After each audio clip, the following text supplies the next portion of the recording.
de los autores, porque creo que llegar a ellos es a través de una ruta más expansiva. Aunque han sido ampliamente publicados, sospecho que sin los libros tendríamos un panorama incompleto en comparación con esa bibliografía dispersa que uno encuentra revisando sus blogs. Confieso que comencé el libro de Reinaldo Ladaga advirtiendo el guiño, hablar de estéticas de la emergencia a través de una máquina tan antigua como la máquina de la escritura, a la vez que leía en su blog un texto suyo sobre David Bowie, que me llevó a abrir el video donde Bowie trae unas vendas con 2 botones de metal, esa canción que nos impactó a muchos por haber presenciado casi de modo simultáneo una muerte real y una representación como en un juego de espejos.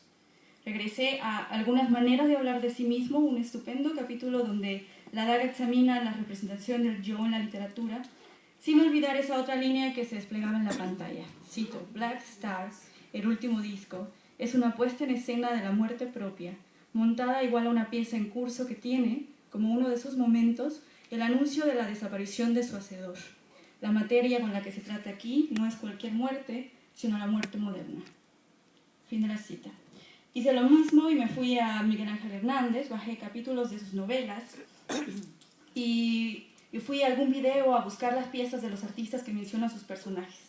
Hay un momento en el que el narrador de El instante del peligro, uno de sus libros, recibe un mail en el que se le invita a colaborar con un proyecto, escribir la historia de 5 películas que fueron encontradas por azar en un anticuario de Nueva Jersey, películas que parecen defectuosas, pues lo único que hay en ellas es el plano fijo de una sombra en un bosque. El narrador se va a internet para buscar la fiabilidad del remitente y otras razones más bastan para aceptar. Me ocurrió cuando leía ensayos en los que describe instalaciones o videos. Iba curiosa a buscar exhibiciones de arte citadas y al final, sin notarlo, ya me hallaba a medio camino entre géneros y espacios, que es de lo que Ladaga y Hernández están hablando. Y en ellos se incluye el cruce de disciplinas, las escrituras a medio camino entre géneros, obras que reflexionan sobre lo que miran, en buena medida porque en esta época impera la simultaneidad de los tiempos, la apertura a sensibilidades nuevas, pese o justamente gracias a ese fenómeno de estar conectados a las máquinas que multiplican todo lo que nos ocurre. Tanto que hoy el software ha influido en nosotros de la misma manera en como lo ha hecho Eliot, por poner un caso. A la hora de influencias, vamos de las fotocopias al YouTube, de un libro a la Wikipedia, de la Wikipedia a una película sin trama, de poemas en los buscadores de Google a las conversaciones en el chat abierto o el WhatsApp.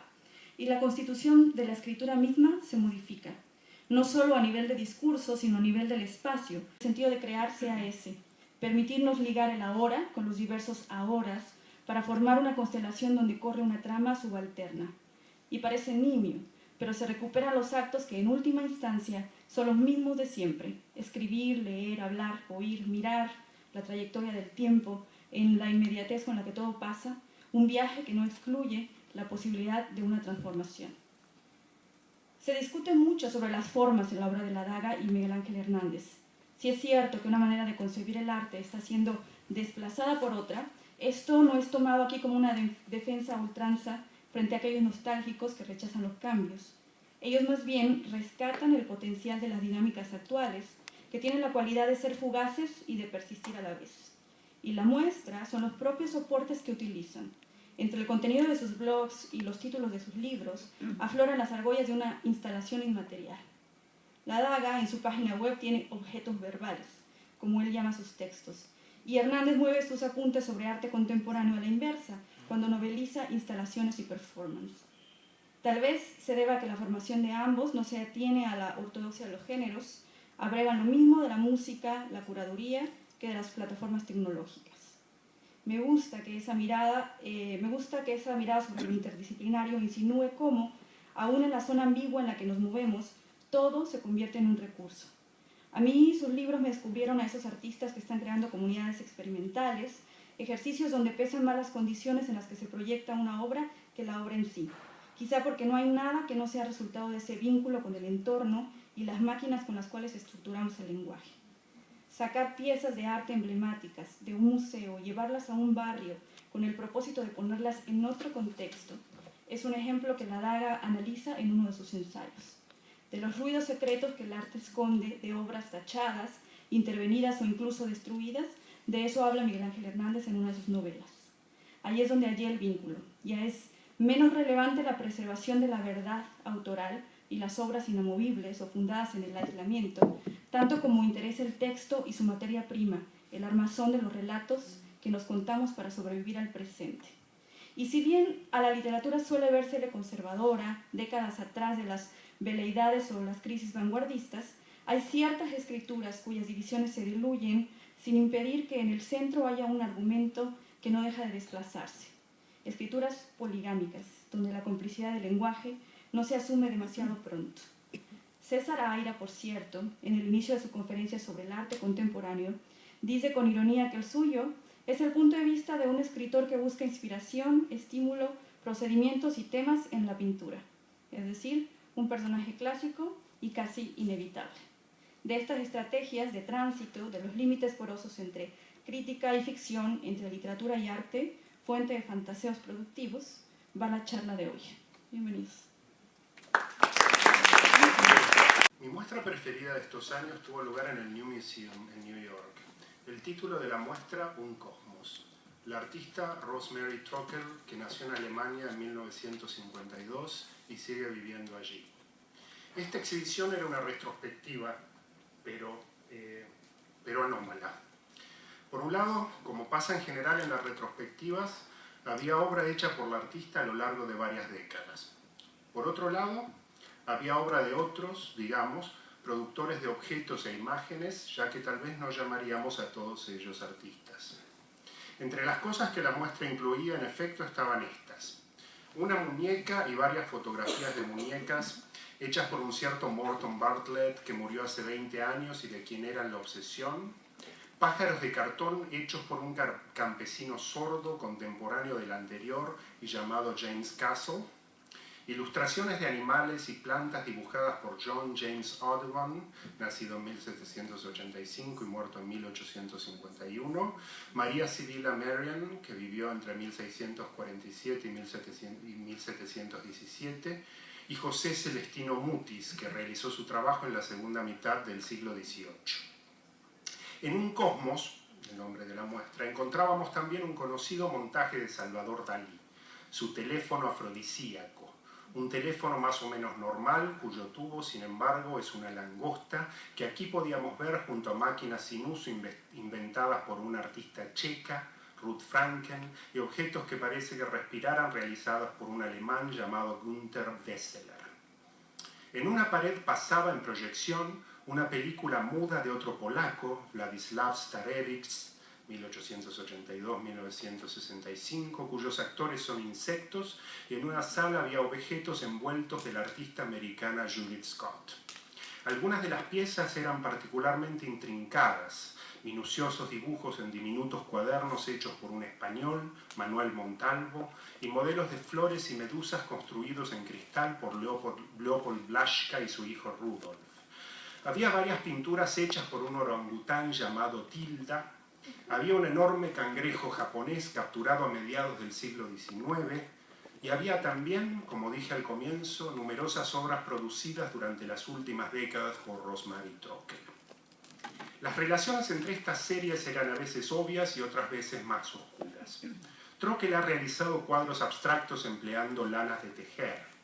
Estos cuadros se parecen por el modo en que han sido construidos, aunque no tanto por la cualidad de las formas, a los volúmenes irregulares hechos por Judith Scott, que padecía síndrome de Down y envolvía, para desplegar su arte, objetos secretos en madejas de esa misma lana. Ciertas flores que explotan y dispersan sus simientes en acuarelas que Trockel pintó hace 2 décadas se parecen a otras dibujadas por José Celestino Mutis. Los pájaros que el artista puso en una jaula en una obra de hace años están emparentados con los que hizo de pasta y cartón en algún momento del siglo pasado James Castle. Los maniquíes fragmentarios que varias veces Trockel empleó, que vistió de muchos modos para sus puestas en escena, no difieren demasiado de una de las muñecas de Morton Bartlett. Hay una obra de Trockel en la que una pila de cientos de retazos de cera encerrados en un cubo de acrílico o cristal tiene encima un enorme cangrejo. Muy bien, este cangrejo es semejante al otro enorme, colgante cangrejo japonés. Otras correspondencias eran menos evidentes. diferentes. Figuras amorfas de cerámica, piezas de muebles cortados y nunca recompuestos, pero incluso estos objetos nos incitaban a buscar en las salas sus pares o parientes.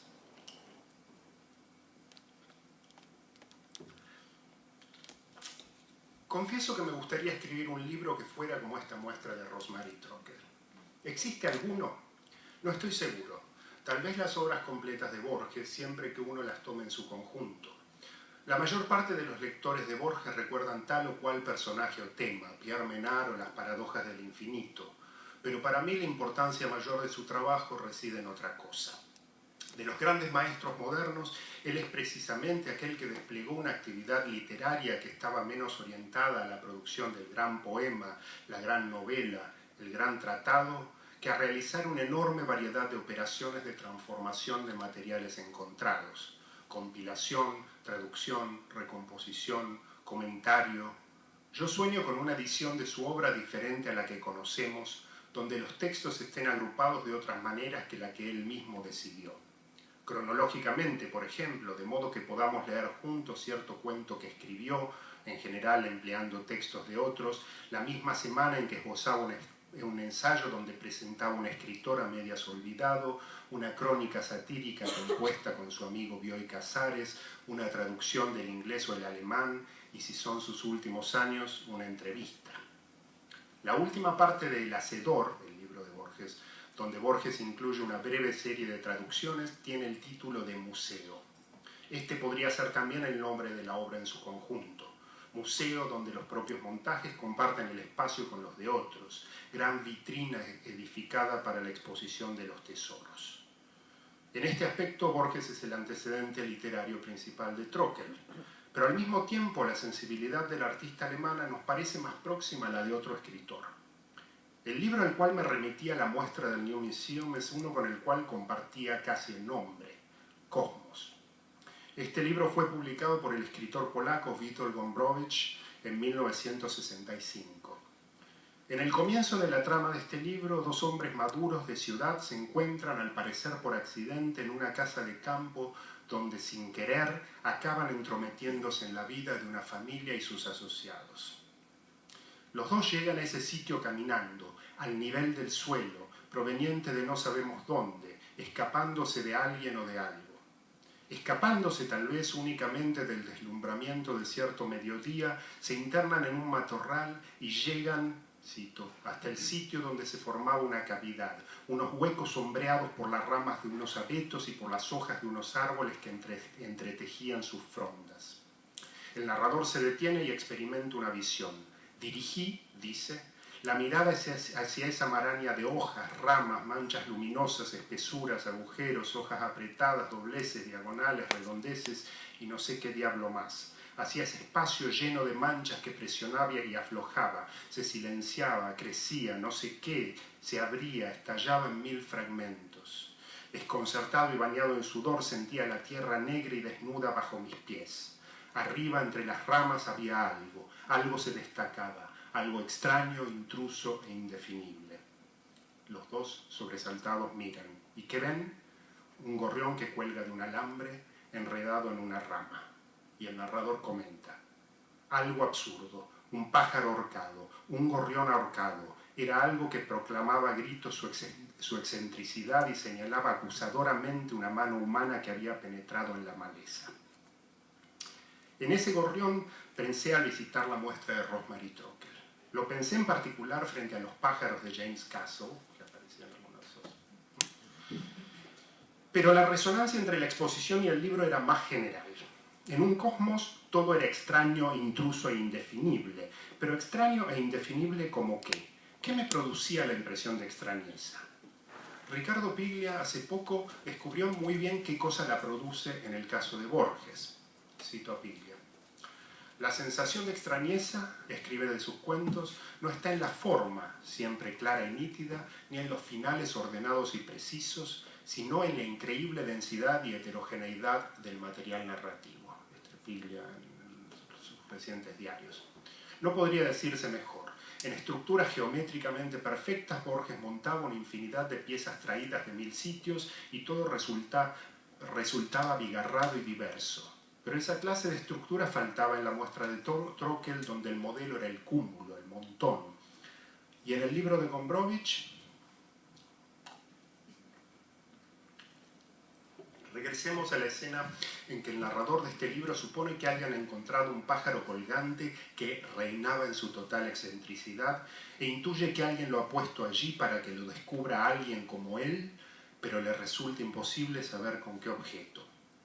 La anomalía, la ignorancia lo obsesionan, pero el día corre y hay que alojarse en algún sitio. Los dos hombres maduros descubren muy cerca una alcázar al parecer de huéspedes. Golpean la puerta. Una mujer los atiende. Nos enteraremos muy pronto de su nombre, que es Catasia, pero por el momento sabemos poco, casi nada, apenas algunos detalles. Me había llamado la atención, cito, nos dice el narrador, un extraño defecto en los labios de la mujer, un defecto en medio de un rostro de honesta ama de casa, rostro de ojillos claros. De un lado tenía la boca como estirada, y ese alargamiento mínimo de 1 milímetro provocaba un enroscamiento del labio superior que saltaba o se deslizaba como un reptil, y aquel deslizarse accesorio fugitivo tenía una frialdad reptiloide, de batracio, que a mí me encendió e hizo arder de inmediato, pues era el oscuro pasadizo que conducía hacia un pecado carnal, gelatinoso y viscoso. Una anomalía como esta, mínima, tan mínima que es difícil determinar si existe o no existe, vuelve a presentarse cuando los llevan a recorrer la casa para que conozcan los cuartos que precisan y ven a una joven que yace en una cama de la cual, según leemos, incluso podía sospecharse que no yacía de manera totalmente adecuada, pero yo no sabía en qué residía aquella, llamémosla así, peculiaridad. Tal vez estribaba en el hecho de que la cama no tenía sábanas, sino solo un colchón desnudo, o porque una de las piernas se recostaba sobre la red metálica de la cama, pues el colchón se había deslizado ligeramente. O quizás en el hecho de que la unión de su pierna y el metal me ponía nervioso en ese día caluroso, sofocante, de bochorno. Una pierna que se apoya sobre la red metálica de cierta cama descubierta por el deslizamiento del colchón es algo que tal vez empleando una pierna de maniquí, la artista alemana podría haber incluido en un cosmos. No me resulta difícil imaginar una muestra de Rosemarie Trockel que consiste exclusivamente en realizaciones de ideas de Gombrowicz, que proponga versiones del gorrión colgado, la pierna de una mujer en contacto con una superficie de metal y el resto de los signos que se multiplican cuando más tarde, a la hora de la cena, los viajeros ya instalados, Catasia se acerca a Lena, la hija de los dueños de casa, recién casada con un cierto Ludwig, la joven durmiente, precisamente cuando ésta se dispone a comer. Y entonces, cito, su boca estirada, untuosa, fugitiva, apareció cerca de los labios que tenía los de Lena frente a mí, y los labios se relacionaban con los labios como una estrella con otra estrella. Una constelación se organiza y se escapa. Ahí estaba una boca junto a la otra, ahí estaba una estirada horripilancia furtiva y escurridiza junto a unos labios entreabiertos, suaves, limpios, como si efectivamente tuvieran algo en común. Caía en una especie de sorpresa temblorosa ante el hecho de que dos bocas que no tenían nada en común tuvieran pese a todo algo en común. El hecho me aturdía y sobre todo me hundía en una increíble distracción, y todo estaba impregnado de noche, de tinieblas, como sumergido en el día anterior. No puedo hablar por la artista alemana, pero sospecho que no reaccionaría con horror si uno le dijera que aprecia de su exposición que puede suscitar un vago, impreciso aturdimiento, una progresiva distracción, la sensación de que las salas estuvieran impregnadas de sombras y aparecieran en una luz disminuida, como si hubiera una distancia temporal entre el espectador y el espectáculo.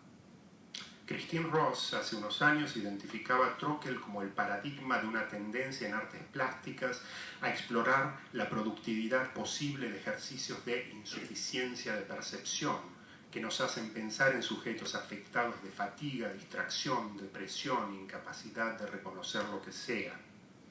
Ross se centraba en una instalación que Trockel había hecho en la Bienal de Venecia de 1999, destinada, según ella, a producir insuficiencia, un debilitamiento de la agudeza perceptual, entendida como pérdida y al mismo tiempo como un estado que puede engendrar nuevas posibilidades cognitivas.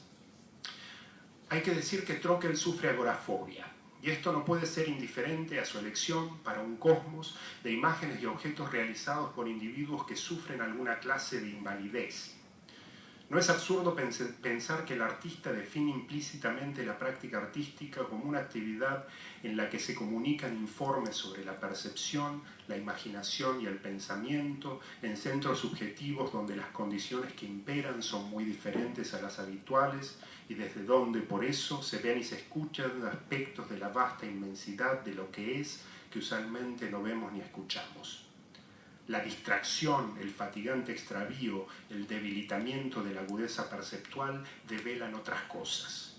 Un mundo que se dispersa y reagrupa en la masa de billones de pequeños destellos que compone cada vibración de nuestras vidas, dice Gombrowicz. Una bruma que ocasionalmente se entreabre y nos deja ver algún remolino de detalles. El juego de las bocas de Lena y Catasia o el juego del gorrión que cuelga en la arboleda y un palillo que cuelga en cierto agujero de cierta pared a donde los han conducido, a él y a su amigo, flechas que no sabemos, que no saben si alguien ha dibujado o no. En este mundo, el de Gombrowicz, los individuos operan espontáneamente como artistas. En particular el narrador, que confrontado con los encadenamientos oscuros de fenómenos que se le presenta, no se detiene a interpretarlos, sino que procede a agregar otros eslabones a la errática cadena. ¿Y qué otra cosa hacen los artistas?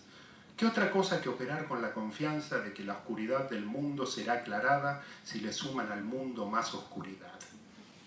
Esta confianza impulsa al narrador que para responder a las cuestiones que le impone la conjunción de un gorrión y un palito que cuelgan, procede a estrangular el gato de Lena y a colgarlo de un árbol. Y luego sospecha que no es indiferente a su acción lo que sucede en la gran escena final del libro. Me resulta difícil, cito a Cosmos, contar el resto de esta historia, dice el narrador. Ni siquiera sé si se la puede llamar historia esto. ¿Es posible definir como historia esta constante acumulación y disociación de elementos? Todos han salido de excursión al campo, todos se emborrachan, algunos vomitan y el narrador abandona la casa donde pernoctan y camina otra vez hacia una arboleda. Se mete entre los árboles, uno es distinto de los otros, parece, incomprensiblemente, más pesado. El narrador se le acerca y cuando mira hacia arriba ve una pierna y en orden ascendente el tronco y el resto del cuerpo de un hombre que cuelga. Es Ludwig el suicida o el asesinado. En los árboles se encuentra un cadáver absurdo que de repente se convertía en un cadáver lógico, solo que aquella lógica era densa, demasiado mía, personal, especial, privada. Lo que sucede debería descifrarse, pero las probabilidades son tantas y están unidas por hilos tan frágiles que cualquier trama podría tejerse con ella. Y son estas tramas incesantes que se tejen las que lo compelen a avanzar hacia el cadáver pensando en todas las bocas que ha visto. La de Catasia y Lena, las bocas que hace unos minutos vomitaban, las que antes habían masticado lo que el organismo luego no querría, la boca propia que se mueve. Hay que mirar la boca del cadáver, los labios ennegrecidos, los dientes y más allá la cavidad, el antro. Hay que meterle los dedos en la boca. Entonces lo hace. No es fácil, las mandíbulas están rígidas, pero lo hace y los dedos encuentran la lengua extraña, desconocida y el paladar aplastado como el techo de una casa demasiado baja. El narrador considera que ahora sí su acción es suficiente. La obra está hecha. Se han unido los colgamientos entre sí, los colgamientos con las bocas. ¿O no? ¿Será necesario para que todos los torbellinos se detengan colgar a una mujer? Esto se pregunta el narrador de esta novela policial en la que el crimen es insignificante, si es que verdaderamente hay un crimen, y en la que al final del recorrido no sabremos si los indicios se reúnen o no se reúnen en una explicación que retorne el orden a este mundo penetrado por el caos. En este sentido, la muestra de Trockel se parecía más a una pieza de Gombrowicz que a una de Borges. Es que ciertamente en el escritor argentino la forma es, como decía Piglia, clara y nítida. Los finales son ordenados y precisos, y esto no sucedía para nada en el New Museum, donde el tapiz se formaba por el entrehilado de secuencias abiertas. O tal vez habría que decir mejor que se trataba de familias de objetos, si pensamos en lo que decía Wittgenstein, que era su propia regla para formar familias. el descubrimiento de una red complicada de semejanzas que se superponen y se entrecruzan, a veces semejanzas de conjunto, otras veces semejanzas de detalle, la identificación de una trenza cuya fuerza no resida necesariamente en el hecho de que una fibra corra a través de toda su extensión, sino en la superposición de varias fibras. Y hay un aire de familia que encadena tal o cual pieza de troquel con tal o cual de las cosas hechas por algunos de los artistas o artistas que incluyen su muestra, pero también sus piezas y esos pájaros, palitos y cadáveres que cuelgan en cosmos, tanto que tengo que suponer que no se trata solamente de una semejanza accidental, sino de una referencia deliberada. En los dos casos se trata de explorar las potencialidades estéticas que residen en las cosas mal compuestas, no dramáticamente mal compuestas, descuidadas, como si hubieran sido hechas por alguien que no tiene la capacidad de coordinar perfectamente sus acciones, furtivas, fugitivas, escurridizas, nunca del todo acabadas, como si hubieran sido abandonadas por un constructor al que en el momento decisivo le faltara energía, signos hechos por alguien que hubiera olvidado qué quería señalar. Y esto es algo que no sucede nunca en Borges, cuya obra jamás nos deja dudas respecto al virtuosismo del escritor. Sus escritos son materializaciones evidentes de sus poderes y sus poderes son considerables. Para un escritor no es fácil hacer lo contrario, producir obra donde lo que aparece en primer plano es precisamente su impotencia relativa al confrontarse a los materiales que se propone conformar. El propio Gombrowicz, que 1000 veces declaró su amor por lo informe, lo inmaduro, quizás no haya conseguido incorporarlo del todo en sus novelas, aunque sí en su obra capital, el diario que mantuvo durante décadas y que es más y menos que un diario. Lo que sí sucede en Borges, como es evidente si uno no se reduce a la lectura de sus piezas más conocidas y observa el conjunto de sus actividades, es la mezcla y la complicación de los diferentes roles que son característicos del universo de la escritura. En 1935 publicó un libro llamado Historia Universal de la Infamia. En este libro, como deben saber, Borges cuenta de manera veloz y alucinada las vidas atroces de 7 criaturas dominadas por la pasión por el desorden. Tal vez sea por lo escueto del resultado, o porque no tenía otro lugar donde ponerlo, les agregó un cuento, Hombre de la esquina rosada, que en verdad no tiene demasiado que ver con ellos. Y 2 décadas después siguió incrementando la colección con textos cuya conexión con el núcleo originario es enigmática. En 1954 pospuso las biografías de 1935 una sección titulada Etcétera, donde incluyó 2 traducciones breves de Manuel Swedenborg, 2 de las 1001 noches, un pasaje del libro de Patronio del infante don Juan Manuel, que lo derivó de un libro árabe, y otro del libro The Lake Regions of Equatorial Africa, de Burton. El conjunto es considerablemente más irregular e inestable que cada una de sus partes, tan irregular y tan inestable en cierto modo como la muestra de Rosemary Trotter. Decía que me gustaría escribir un libro que fuera como esta muestra, es decir, que conjugara por un lado los roles que usualmente le atribuimos al que construye y al que recoge, acopia, agrupa y protege, es decir, en contexto artístico, al artista y al curador, al mismo tiempo que explorara las posibilidades estéticas y eróticas de la insuficiencia perceptiva, lo insatisfactorio, lo que se nos va de la atención y la conciencia como se va, cuando queremos decirlo, un reptil. Que se encontrara de ese modo al mismo tiempo en la descendencia de Borges y en la de Gombrowicz. Es raro encontrar esta conjunción en literatura, mientras que durante mucho tiempo ha sido en las artes visuales hasta cierto punto común. ¿Por qué? No tengo tiempo para desarrollar una hipótesis. Habrá que mencionar, si uno quiere hacerlo, la diversidad de las expectativas del que abre un libro y el que entra en una sala de galería o de museo, y las constricciones que producen las estructuras institucionales en un dominio y en el otro. En artes visuales, la pobreza de las apariencias con las que se encuentra es considerada por el espectador que acepta las reglas del juego como la proposición de una experiencia diversa de lo sensible, mientras que lo mal escrito en el libro es rápidamente identificado como deficiencia. Por otra parte, la centralidad en el universo editorial de las formas de la novela, el tratado, el ensayo, hacen que la clase de conjunto irregular que frecuenta en el universo de la instalación no encuentre fácilmente los conductos que los transporte hasta el punto donde están los posibles lectores. Pero las cosas van cambiando, por supuesto. De eso atestigua, entre otras cosas, el último libro de nuestro anfitrión, Sergio, que se llama Últimas noticias de la escritura.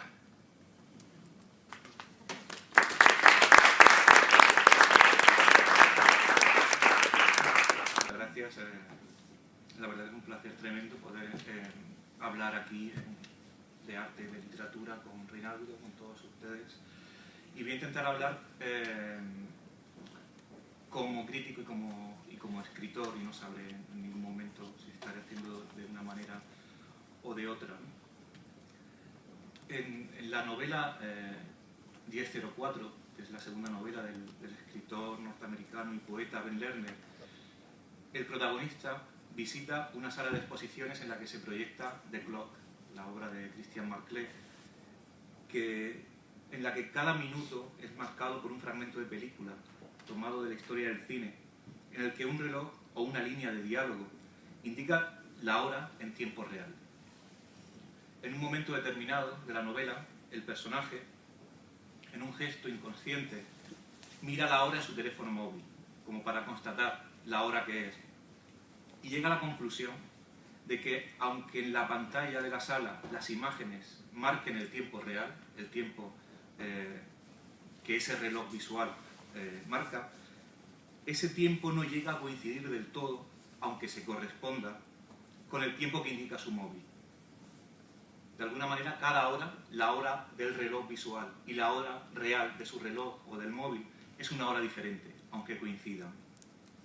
El escritor, cuya vida ha comenzado a perder consistencia temporal, tiene una especie de enfermedad en la que pasado, presente y futuro se le mezclan y no siempre es capaz de distinguir entre realidad y ficción, se pregunta precisamente en ese momento acerca de los límites entre la realidad y la ficción.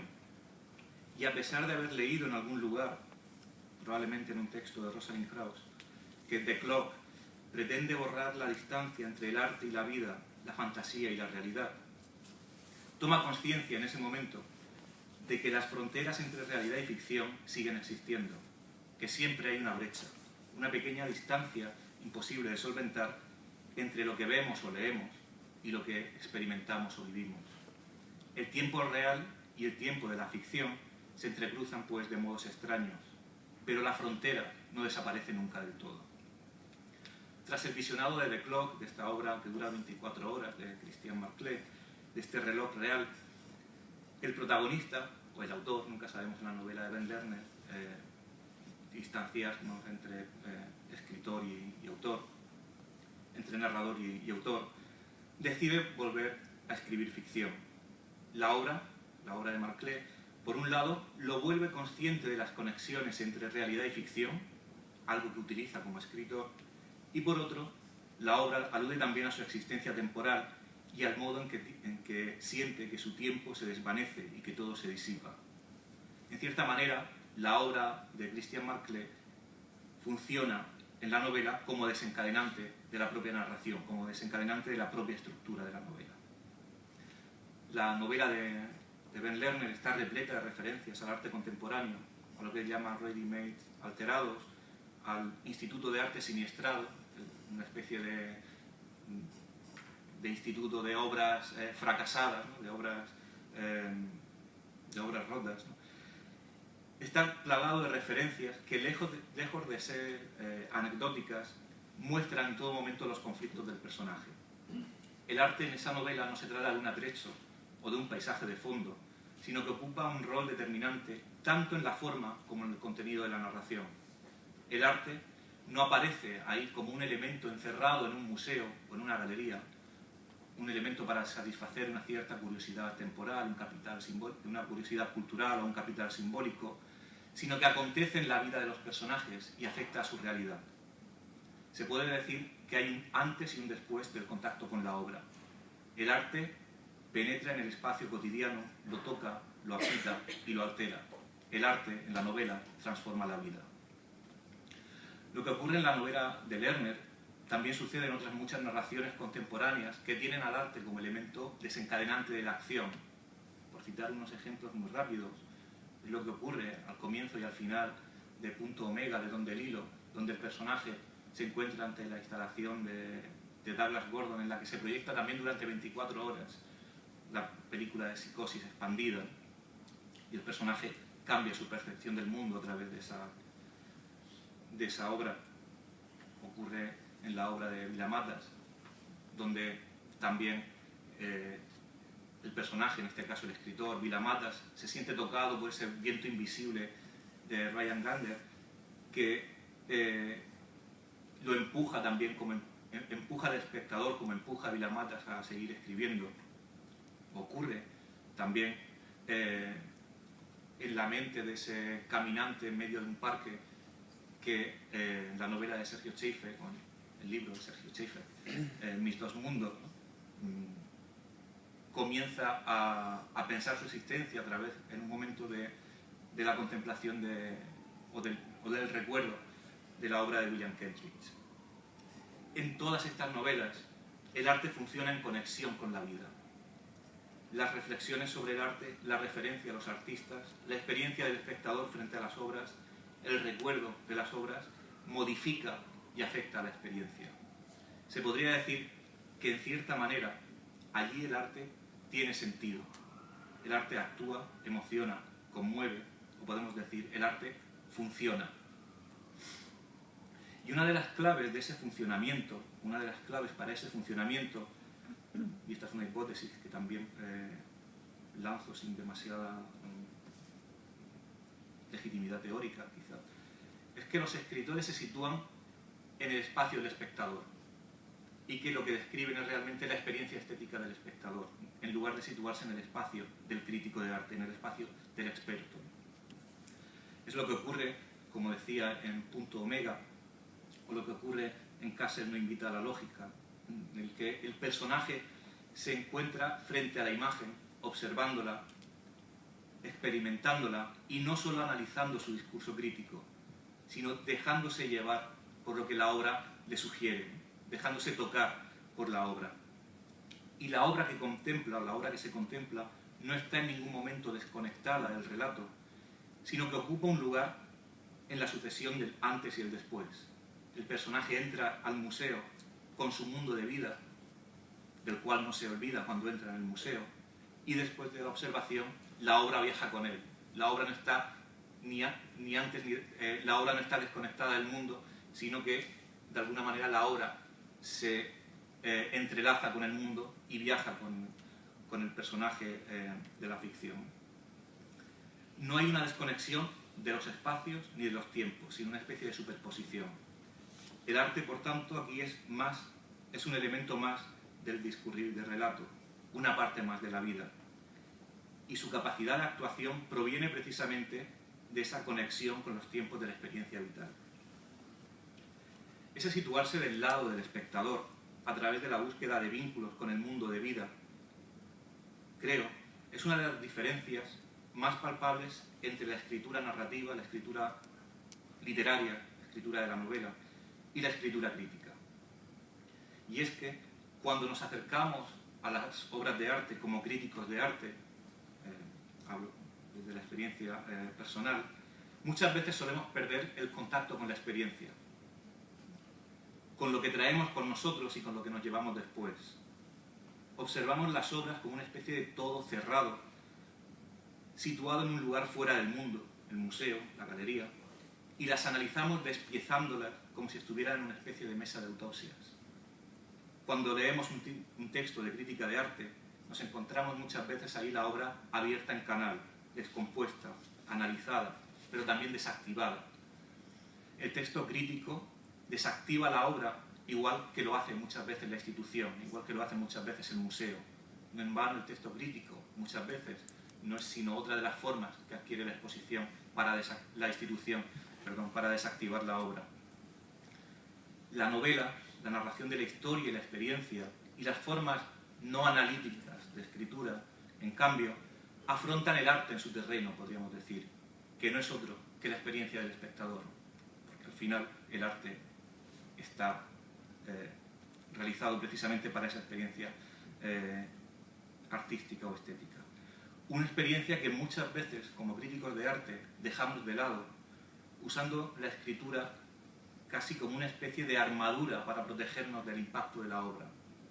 Hay una especie de desafección crítica que, aparte de negar la subjetividad del escritor, que uno siempre quiere quitarse de en medio cuando actúa como crítico de arte, acaba negando, y esto es lo importante, acaba negando muchas veces la potencia transformadora del arte. Los textos críticos suelen aparecer como discursos racionales, pero nada de lo que se ha dicho se incorpora a la experiencia estética. Después de unos años saltando entre la narrativa y la crítica de arte, si algo he podido constatar es sobre todo esa diferencia fundamental entre ambas formas de escritura a la hora de dar cuenta del alcance de la obra de arte.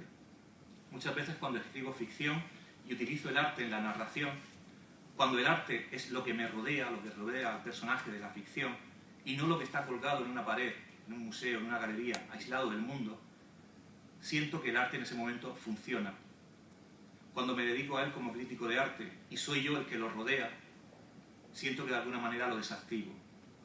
En un caso, dejo que el arte afecte a la experiencia, a la real, a la de ficción, y en el otro, de modo inconsciente, con el inconsciente de la disciplina, me sitúo fuera de campo, ¿no? Con una cierta distancia.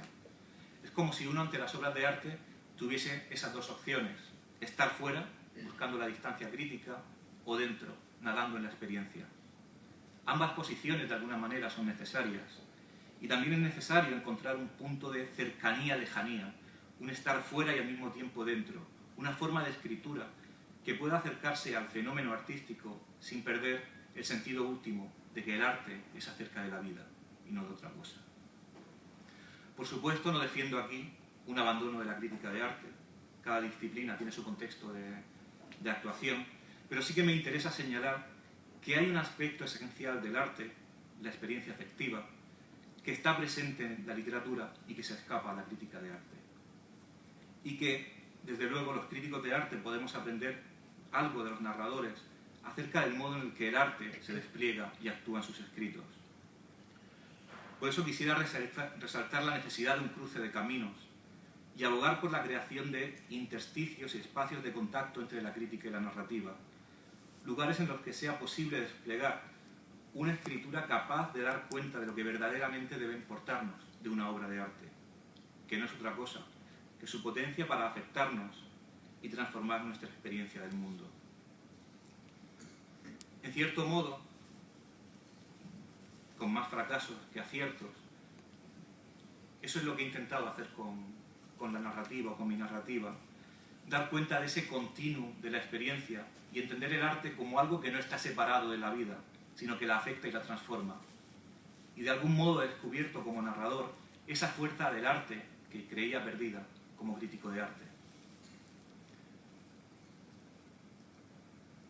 En las dos novelas, Intento de escapada y El instante de peligro, el arte funciona o intenta funcionar como motor de la acción.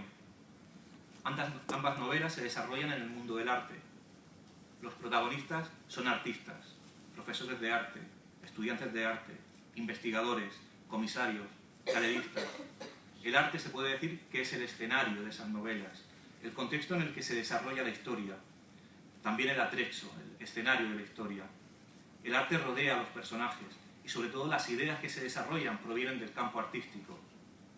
Se podría decir que ambas novelas son novelas acerca del mundo del arte, pero sobre todo, o al menos ese es el intento, son novelas escritas desde la experiencia del arte, al menos desde la potencia de la experiencia del arte. Intento de escapada es una reflexión sobre las fronteras éticas del arte. ¿Cuáles son los límites que tiene un artista los límites éticos que tiene un artista para denunciar la injusticia? Allí inventé un personaje, un artista, Jacobo Montes, que podría ser una especie de alter ego de Santiago Sierra, el artista español, y una serie de obras que, partiendo de las obras de Sierra, un artista que, por explicarlo de modo muy rápido, suele pagar un salario mínimo a minorías y excluidos sociales para mostrar cómo funciona el capitalismo contemporáneo y sobre todo cómo el arte no puede escapar al capitalismo. Partiendo de esa poética, de esas ideas de Santiago Sierra, digo, el artista de la novela propone unas obras que están un grado más allá de las obras de Sierra, ¿no? Que exploran esa posibilidad pero que la llevan un poco más allá. Unas obras que explotan de modo evidente a los inmigrantes ilegales con los que el artista, en este caso ficticio, trabaja. Una de ellas es Intento de escapada, que consiste en encerrar a un inmigrante en una caja para que resista allí todo lo que pueda y muestre lo que uno está dispuesto a hacer por dinero, perdiendo toda la dignidad.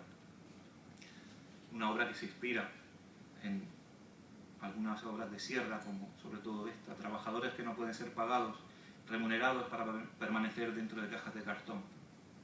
Una obra que realizó en Alemania en el año 2000. La contemplación de esa obra y de otras obras de este artista ficticio, Jacobo Montes, es lo que hace al protagonista, un joven estudiante de Bellas Artes, evolucionar, moverse o pensar. Las obras de Montes afectan su mundo de vida. La experiencia del arte es la que realmente activa la narración.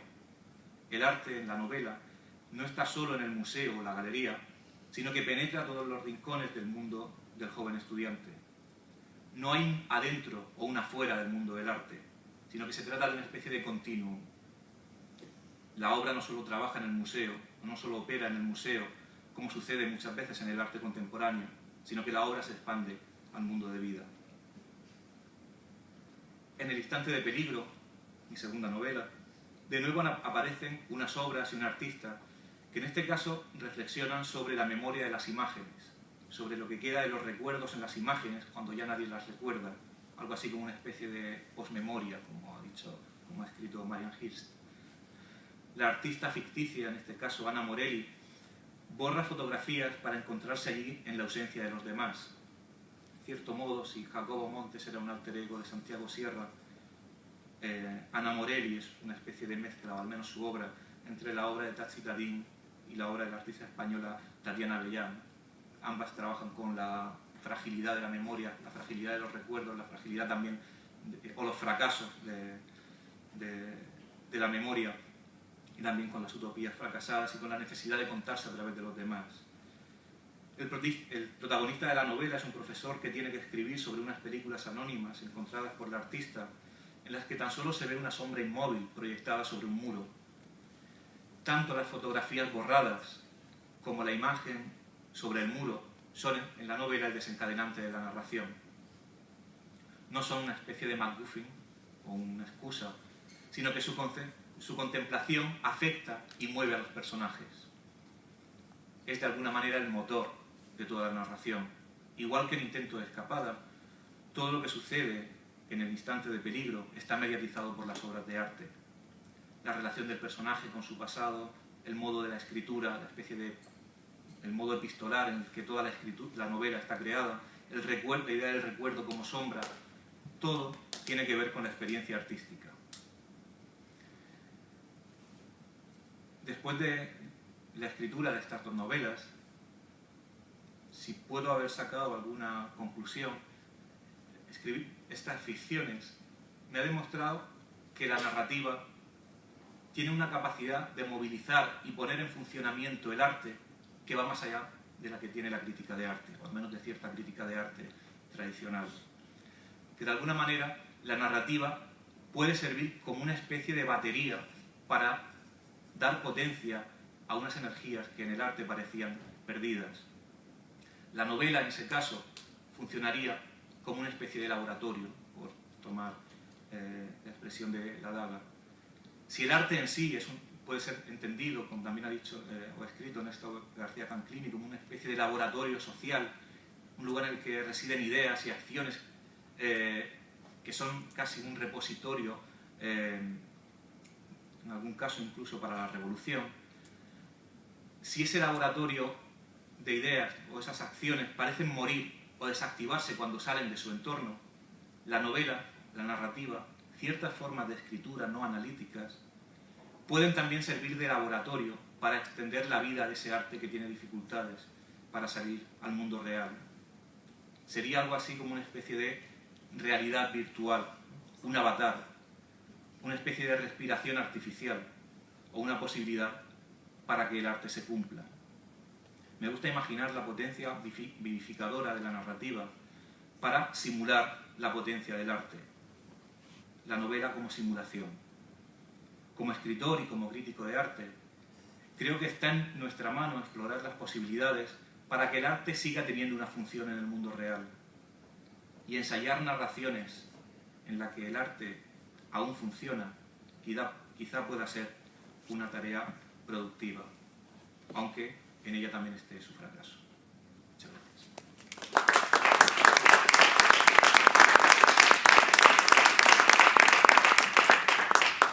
Bueno, muchas gracias. No, me encantó la presentación y la obra que presentaste y las preguntas que te hiciste sobre las preguntas de cómo escribir una muestra. Me pareció súper interesante, ¿no? Cómo escribir como esa muestra de Trocken. Entonces, pensé que lo que no tiene la obra esa es una narrativa, son fragmentos, digamos. Entonces, y lo que sí tiene la obra de Borges y todo lo que nombraste es una narrativa, un yo presente, narrador, o no sé si un yo el tuyo, digamos, ¿no? El que estaba hablando. Pero me pareció que desde el terreno de la poesía es mucho más factible reproducir, digamos, ese tipo de experiencia que me pareció muy cercano también tuve por suerte en la Bienal de Venecia, cuando la organizó Ioni, y tenía como un ambiente más o menos parecido a lo que es esa muestra, porque también había obra de, no sé, de un chico que era autista, no sé, había como una mezcla entre lo esotérico hacia todas las formas del arte contemporáneo que me parecieron súper interesantes. Entonces me pareció como que la narrativa tiene como un soporte,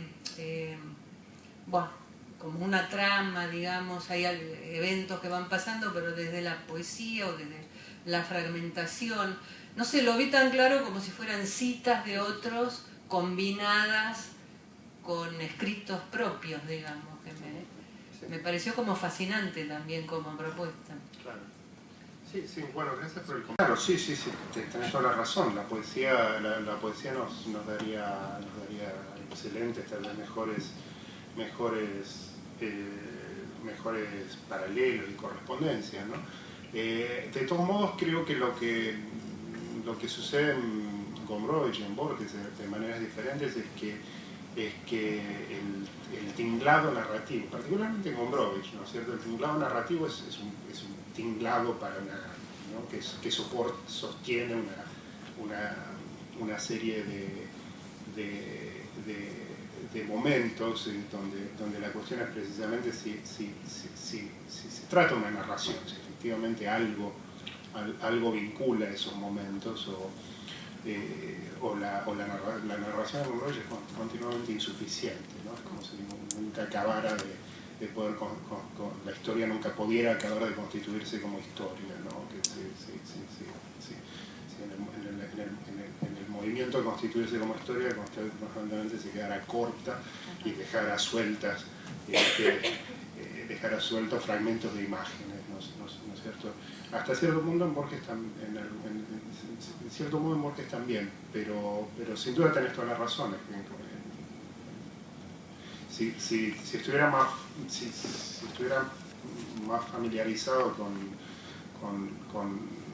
con el universo de la poesía, tan familiarizado como vos, sin duda, hubiera encontrado, hubiera buscado citas, sí, ¿no? claro, que lo veo como la obra de los otros, son como citas. Sin duda.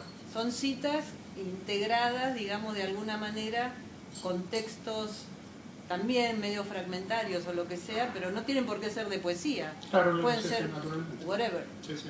No, me encantó, me pareció una propuesta buenísima. Ojalá que lo hagas.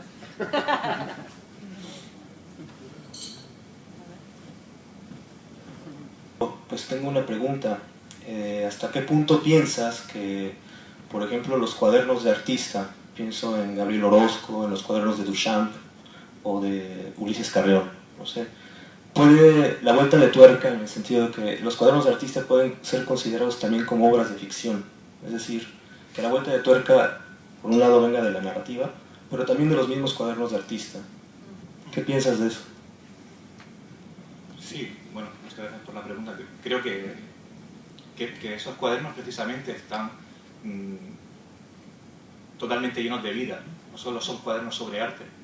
El arte precisamente ocupa ahí ese lugar del continuo al que me refería, ¿no? y por eso resultan tan interesantes. Tanto los cuadernos, ahora acaban de traducirse al español también los cuadernos de Tracy Emin, ¿no? que son sus aventuras sexuales, ¿no? En las que ella entiende sus actos sexuales como obra de arte, donde realmente no existe su historia como obra de arte, ¿no? Donde no hay en ningún caso un corte con la vida, ¿no? Y creo que es realmente la potencia que tiene la narración y que tienen esos cuadernos, ¿no? Y que creo que muchas veces es la que a veces los textos críticos o nuestra idea de que el arte está en los museos y que entramos a la exposición y se queda ahí cuando salimos, ¿no? Es lo que en cierto modo desactiva la verdadera potencia del arte, ¿no? Y creo que la escritura de los propios artistas nos hace pensar precisamente en que el arte no es solo acerca del arte, sino que el arte es acerca de la vida, ¿no?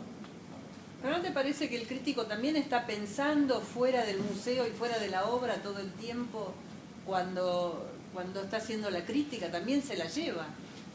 Por supuesto, si realmente creo que el problema muchas veces es anular ese pensamiento que el propio discurso crítico, el inconsciente disciplinar de la crítica nos hace como quitarnos de en medio, ¿no? Por supuesto, no toda la crítica de arte es así.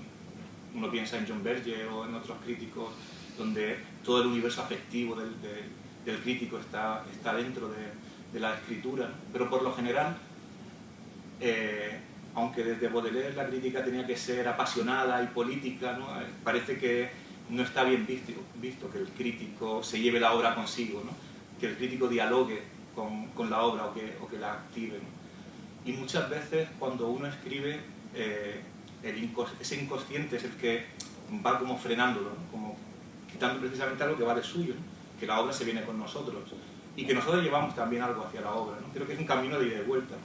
Al final no es un discurso jerárquico en el que o bien nosotros dominamos la obra o bien estamos dominados por la obra, sino que se trata casi de una conversación.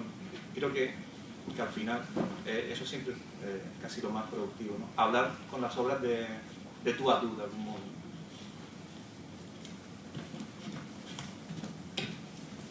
¿En qué momento puedes deslindarte de como visitante a una obra de arte, a una muestra, de ir como crítico de arte o como novelista y simplemente como usuario, como visitante, ¿no? ¿Qué conflictos o qué retos te representa esa conexión o desconexión? Crítico, o sea, escritor, ¿no? Uno es uno. Uno, cuando va a un museo, experimenta la obra como espectador, ¿no? Aunque tenga un inconsciente crítico funcionando por un lado, un inconsciente narrativo por el otro, ¿no? Creo que uno funciona como crítico, como escritor o como narrador, ¿no? En el momento en el que está escribiendo una crítica o una narración o está escribiendo las dos cosas al mismo tiempo. Creo que es el texto mismo el que dicta la tarea que uno está haciendo, ¿no? No que sea algo como ontológico en el que uno vaya a ver una exposición, no voy a mirar unas ciertas, hoy no miro los marcos porque como crítico de arte no me interesa y los miro porque me interesan cómo los marcos proyectan sombras como escritor. No puedes deslindar, desde luego. Creo que solo es cuando escribe uno, cuando aprovecha la experiencia que ha vivido y ahí la puede canalizar hacia una regla o hacia otra, porque al final también inconscientemente la narrativa tiene por supuesto sus reglas. No sé, ¿tú cómo lo ves? No, sí, claro. No hay modo. Digo, uno ve lo que sé, digamos, uno hace una experiencia, no, que uno hace una experiencia del mundo, y la propia experiencia del mundo está la propia percepción del mundo está articulada al proyecto, ¿no es cierto? Y al modo como lo que encontramos se nos presenta como el campo de una acción posible, ¿no? Si el campo de la acción posible al cual asociamos lo que vemos es el de la escritura de un ensayo académico, una reseña, ¿no? Vemos lo que vemos de una manera diversa a la manera como lo vemos si el proyecto, al cual lo que vemos se asocia es el de la escritura de una novela, naturalmente, ¿no? En cualquier caso, lo que sucede es que para nosotros la percepción es inseparable, se vuelve un determinado, digo, para nosotros los que escribimos sobre lo que vemos, la percepción se vuelve inseparable de la constitución de enunciaciones, ¿no? Hay que decir, de modo que lo que sí es que por lo menos en mi experiencia hace mucho que no sucede, es la visión de algo que no despierte palabras, digamos, inicialmente, ¿no?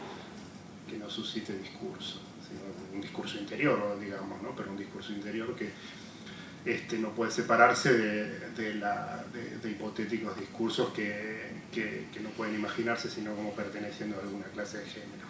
No sé si esto es demasiado enrevesado.